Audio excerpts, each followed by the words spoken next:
Hey everybody, I'm Yvonne Williams with Back to Earth Creations, and in this video I want to show y'all how I make these fused glass cabochons that have a really cool reaction. Oh, a blurry reaction. There we go. So let's go ahead and get started so that you can see how to make these. So the very first thing you're going to want to do is to use zip. It's a boron nitride high temperature mold release. Go ahead and spray your molds I do like 4 layers of the spray, honestly. This is by far the most expensive part of glass fusing for me, is the mold prep, but if you skimp on the mold prep, you're gonna have a bad time. Your glass will be sticking to your molds, which my molds, even though you can melt the glass back out of the mold, it just never is quite the same after that, and I'll continually get some different problems with glass sticking and different things like that. So I always try to be very generous. I'm probably more generous than I need to be, but I'd rather overkill than risk boogering it up. So we have our mold all nice and prepped, and I'm going to show you guys some different examples of the previous batch that I had done of this color scheme. This one right here, I haven't unmolded yet, which I guess we could just, yep, just like that is how you unmold them. But it's normal for some of the mold release to stick to the back. But you can see this guy isn't perfectly round. I did not add enough frit to this. Now I don't know what the I'm just gonna set that guy back in his mold. I don't know what the weights are for how many grams of frit they recommend in these molds. I think there's a place where you can find it online, but I'm just really bad about measuring stuff, so I never really paid that too much mind. Here we have, now, just like that other one that I had shown you, these are some donuts. So same exact method as this guy that I'm going to be showing you guys how to do, but I have not capped it in clear. So we'll do one side by side where one's capped with clear and the other one is not. So it's opaque all the way to the surface, and then these guys have that nice clear cap on them. Now with these two, I did a little bit of an experiment, and it looks like there was actually no difference. This one on the left, I had capped with Mosaic Size frit, and this one on the right, I had capped with Coarse Size frit, which is just a little bit smaller. So that was just something I was like, I wonder what kind of effect I get, and no noticeable effect. Though more data is required. So the colors that I'm going to be using today are Pearl Opalescent, and there will be links down to all the tools and materials that I'm using in the video description, as well as our firing schedule and all sorts of stuff. So, and then Turquoise Blue Opal. Now opal, whenever you see it, it means opalescent, but not opalescent in the way that you would think if you're used to working with gemstones, because I hear opalescent and I think that, deep shimmery flashes of bright colors and, opalescent. Opal in this sense means opaque, so that it's not going to be transferring light through it the way that a transparent glass would. I don't know if the effect that I'm trying to get by using these two colors is this really pretty reaction between the two colors of glass. Please pardon the paint on my hands. It's been a very busy day in the craft room so far. But it's just so pretty, y'all. And it's something science happens in the glass. It's like the reaction between maybe the sulfur in one and the copper in the other. I think, I don't know. We'd have to Google it. Don't quote me on it, but this is what happens. So something science happens in the glass, and it makes it for a really pretty result. And this also happens whenever I'm doing this with lampwork glass. Sorry, words are surprisingly difficult today. So I also have a variety of different scoops here. And I really like, if I had to pick between all the different grains of frit, like the grain sizes of frit to choose from that are on the market, if I have to pick just one, I go with medium. It seems to work out really well for me. And I can get a little bit more patterning and detail and stuff than if I go with a larger frit.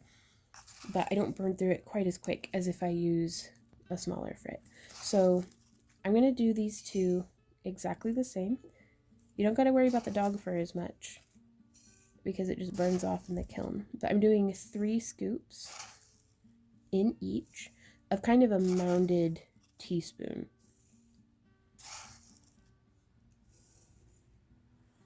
And I'm letting it be much more mounded in the center than towards the sides, because that way as it melts, it'll come to the sides, whereas if I have it mounded up towards the sides and coming in towards the center, sometimes it'll bring some of the mold release with it, and I don't like that. So now also take everything I say with a little bit of a grain of salt. This is just the way that I do it, y'all. So just because I've been doing it this way does not mean that it is correct or the best way. So if you're a glass fuser or you're kind of into it and you have some different ideas and stuff, please comment down below. I love learning from you guys.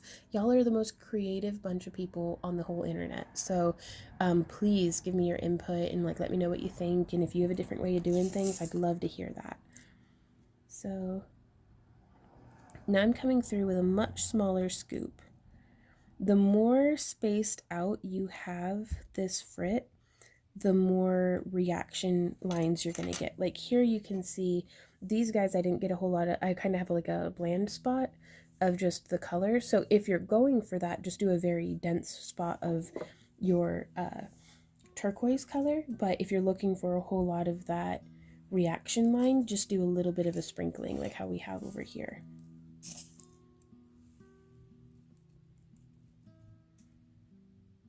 And I kind of like to have it be more heavy with the color in one side than in the other. That way it kind of has that speckle dissipating effect.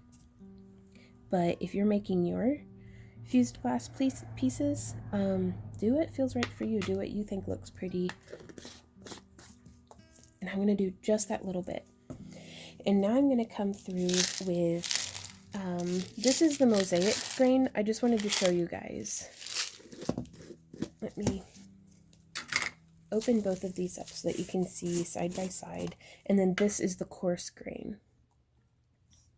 Any kind of little color flashes that you see do not translate over into, I was so excited, excuse me, the first time I did fused glass because I saw this and I was like, oh my gosh, look at all the colors, all the pretty flashes.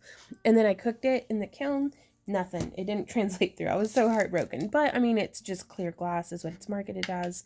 So you can get some different iridescent things in dichro that will keep that color. But anyhow. So one of these I'm going to keep not capped in clear. So I'm actually going to add a little bit extra onto that one, I think. But yeah, this is the Mosaic Size. So you'll get some like big chunks in it. And this is our coarse size that we have. I say our, but it's just what we have in stock. Slightly smaller, but I actually really like the coarse.